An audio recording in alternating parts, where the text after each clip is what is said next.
para empezar, tamén facemos a mesma apreciación, en certo modo, que se nota que estamos de pre-campaña e non solamente das xerais. Pero, bueno, vamos a analizar certas cuestións que para nós son de interés máis alá de dar por feito de que isto é así e non é nada novo.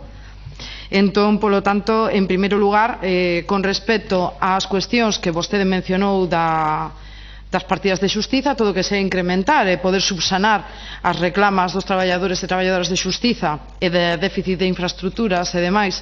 que veñen reclamando con folgas e demais, pois evidentemente nós vamos a estar aí porque que polo menos sirva a presión social para chegar a un mínimo de acordos que podan mellorar as súas condicións de traballo e a situación de infraestructuras. Con respecto ás sedes xudiciais, agardamos que teñan en conta as demandas tamén para a protección de vítimas de violencia de xénero que levamos tanto tempo facendo e van reclamando tamén as asociacións e colectivos, e a ver se esa partida de mobiliario lle dá para uns biombos. Tampouco non pedimos moito máis porque repito que é unha das cuestións básicas que se levan pedindo desde fai bastante tempo. Quero falar de igualdade ao final da miña intervención porque hai moito que falar, moito que falar, a ver se nos dá tempo a expoñer todo o que necesitamos entre esta primeira intervención e a réplica, pero vou empezar falando de emerxencias, por seguir unha orde. Para nós, señor Rueda, a nosa pregunta principal é cando se vai a tomar en serio o sistema de emerxencias galego, cando vai abordar que Galicia precisa un sistema de emerxencias público e de calidade, xa que somos a única comunidade co servizo de bombeiros aínda máis de mans privadas, facendo negocio ca vida dos galegos e galegas, e non vou a entrar en mans de que empresas, porque entón teremos para falar de corrupción hasta mañán, como nos pasa casi sempre,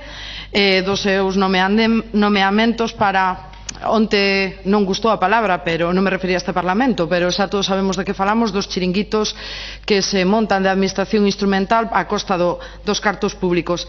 Hai un sistema de emerxencias totalmente parcheado, vostede ten un sistema de emerxencias totalmente parcheado, o din os bombeiros dos parques públicos, o din os bombeiros dos parques comarcais, o din as traballadores e traballadores do GES que tanto teñen que facer labores de emerxencia real como quitar nidos de velutinas.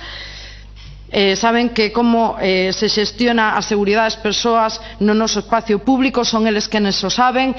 non temos máis desgracias porque unha vez máis a vontade e o bo facer dos traballadores e traballadoras como en tantos eidos como na sanidade, na educación, en todo, pois fai que se solventen do mellor xeito posible male as carencias de medios e sobre todo a falla de coordinación que levan denunciando tanto tempo. Saudamos os pasos que se están a dar cara ao público dos parques comarcais a ver cando se remata e sobre todo a ver cando se retoma o proceso de comarcalización, que sabimos que hai unha partida asignada de medio millón e que dende logo lle dou bastantes fotos o ano pasado, aínda que quedou en nada. A ver se agora co tema das eleccións pois polo menos se consigue facer algo. Señor Rueda,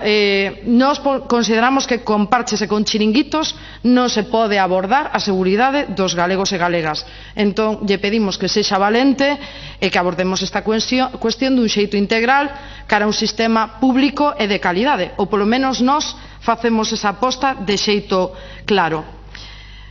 Con respecto ao que sería quérome adentrar, porque temos moitos temas que falar, concordo no tema do xogo en Galicia, que non hai nada claramente apoiado con orzamentos públicos para a loita á prevención, xa non quero entrar nas licencias e demais, e que hai outra manifestación mañá en Redondela, e toda esta situación que se vai xerando en Coruña, Vigo e todas as áreas onde hai máis aperturas de locais con licencias da Xunta. Falando de igualdade, vostede o ano pasado, señor Rueda, nesta mesma comparecencia falaba de compromiso en políticas de igualdade e loita contra a violencia de xénero e cunha gran incremento de partidas orzamentarias, pero as cifras e o resultado da súa xestión desminten as cifras, porque os casos que nos estuvemos analizando, estuvemos preparando, pois demostran que dos 25.420.000 orzamentados en políticas de igualdade no programa 31, 25 millóns, efectivamente, casi 25 millóns e medio, se deixaron sin executar 7 millóns e medio, o que supón prácticamente un terzo. sendo a situación máis problemática e preocupante ante as cifras de violencia machista, que tuve que volver a ler a cifra, cada vez que a leo aínda me costa creer estas cifras. Precisamente o programa 313D de protección e apoio ás mulleres que sofren violencia prácticamente quedou o 43% da partida sin executar, o 43%. O que evidencian as cifras é que a necesidade de abordar tamén os recursos do drama da violencia de xénero, os asasinatos machistas, é unha urxencia. Despois, tamén lle queremos preguntar con respecto ás partidas de igualdade aos concellos. Como é posible, señor vicepresidente, que, por exemplo, os recursos de acollemento mellor dotados da rede da Xunta de Galicia, unha casa con persoal auxiliar de 24 horas os 365 días do ano e 2 pisos de transición á vida autónoma que hai na Coruña, reciban da Xunta casi 50.000 euros, 49.950 exactamente, un 13% do que custa, fronte a unha aportación da Deputación da Coruña de 111.950,25, ou do propio Concello da Coruña de 227.084,01, máis outros servicios complementarios non calculados. Nós non podemos entender se este é o seu compromiso cas mulleres maltratadas e que teñen que fuxir dos seus fogares e necesitan protección, ou como é posible que a subvención media aos CIM en 2018 non chegue a 44.000 euros. Alónxase bastante de cubrir os custes do persoal básico dun CIM. Para nós está clara esta cuestión, podemos buscar as voltas que queiramos, pero aquí, dende logo, algo falla. Algo falla. Por iso lle estamos preguntando cal é a explicación disto, porque a nós nos dá a sensación que evidentemente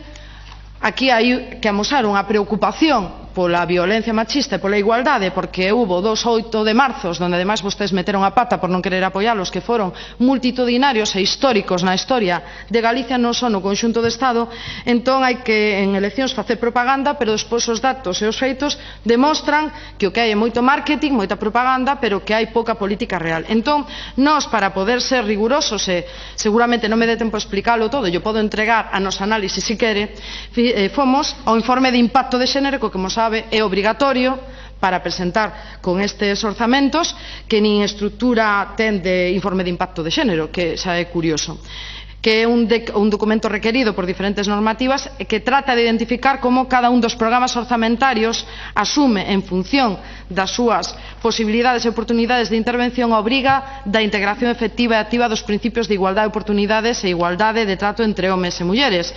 Esta valoración de cada un dos programas seguiríalle unha valoración xeral de como o orzamento globalmente considerado asume a concreta esta obrigación durante o seu período de vixencia, é dicir, non soamente analizar os cartos que se dan e que se executan, senón como o impacto real dos cartos que vostedes din que adican a estas cuestións. As preguntas básicas que ten que respostar un informe de impacto de xénero duns orzamentos son, en primeiro lugar, cales son os compromisos en materia de igualdade que ven afectados desde cada un dos programas orzamentarios. Segundo lugar, cales son as situacións de desigualdade ou, no seu caso, discriminación social por razón de sexo van ser abordadas. En terceiro lugar, como se espera que incida a execución dos orzamentos sobre as situacións de desigualdade e discriminación identificadas. A seguinte, cal é a previsión sobre a contribución efectiva dos orzamentos á consecución dos obxectivos de políticas de igualdade. Por último, cal será o seu efecto sobre o seu desenvolvemento dos principios de igualdade, de oportunidades e de trato en termos previstos na lexislación vixente. Os contidos que se considerarán para dar resposta a estas cuestións clarificaríanse ao redor de 3 bloques. Señora Santos, leva 9 minutos. Grazas. Que se desenvolverán de forma distinta nos momentos do proceso, e os bloques de contidos propostos serían o compromiso de cada un dos programas orzamentarios cos obxectivos de políticas de igualdade. Trátase de achegar a información necesaria que permita establecer a relación que existe entre os obxectivos das políticas de igualdade e de oportunidades entre homes e mulleres cos obxectivos xerais deste programa orzamentario que estamos tratando. Hai que facer un diagnóstico da situación especificamente referido ao ámbito de intervención no que o programa orzamentario desenvolva a súa actividade e facer unha previsión de resultados respecto da mellora da igualdade que se espera na execución do gasto de cada un dos programas orzamentarios. Se obviamos a parte da análise de situación por ser unha parte descritiva, interésanos máis o impacto real que se introduce na sociedade a través da execución destas partidas, porque sempre están facendo propaganda das cousas que aproban, das cousas que traen, das súas medidas, pero nunca temos información de como realmente eso impacta, pero con datos estadísticos contrastados e comparados, non os datos estadísticos que a vostedes interesan, de saber como realmente estas medidas impactan, porque aquí se fala, por exemplo, de tarxetas Benvida, falamos o outro día no informe da Valeduría do Pobo, que despois, a hora de executar a implementación da tarxeta Benvida, vemos que hai serios problemas para a execución, que os cartos chegan cando chegan, si chegan, e despois o que trasladamos ás persoas que queremos ser nais ou que se atreven ao final a ser nais, e que evidentemente a súa decisión non se toma gracias a ese tipo de medidas para que procreemos así, sin ter medidas reais de conciliación, de igualdade, escolas de 0 a 3 anos públicas gratuitas, e non para o segundo fillo, para o primeiro, depende. Vamos a abordar con seriedade, con rigor, realmente os impactos, e me queda moito que explicarlle do informe de impacto de xénero, non me vai a dar tempo polo que vexo, e na réplica tampouco, pero que o problema disto é que temos tanto e tanto que falar, que tamén, igual que coa da corrupción, podíamos estar hasta mañá. Grazas, señora Santos.